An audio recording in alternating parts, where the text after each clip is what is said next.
Belə uzanıram. Bax, bunu keçirirəm ayağıma belə. Tuturam, bax, bunu əlimlə belə başının altına. Deputat Razi Nurullayev yataqda uzanıb bu cür ayağını göyə qaldıraraq xalqa idman hərəkəti öyrədir. Razi müəllim, sizin idman etməyiniz çox yaxşıdır, sağlamlıqdır, biz də bunu təqdir edirik. Amma siz ayda 9000 manat maaşı xalqa idman hərəkəti öyrətmək üçün almırsınız.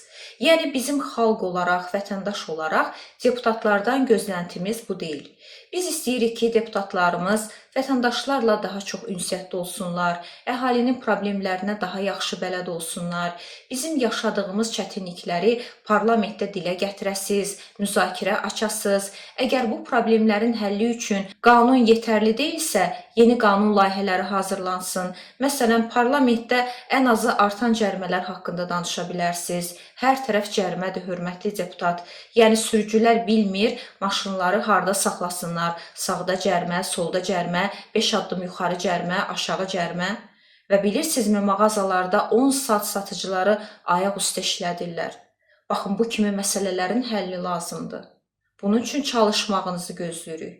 Yoxsa bizə göstərdiyiniz o idman hərəkətlərini həkim fizioterapevtlər sizdən daha yaxşı göstərirlər. Hətta Razi müəllim, mən sizin özünüzü çox yaxşı bir həkim fizioterapevtə də yönəldə bilərəm. Yəni uzun sözün qısası, hörmətli deputatımıza bu mənasız videoya görə təşəkkür edirik. Bütün halda çəkib, paylaşıb, amma dediyim kimi bizim deputatlardan gözlədiyimiz tamam başqa performansdır.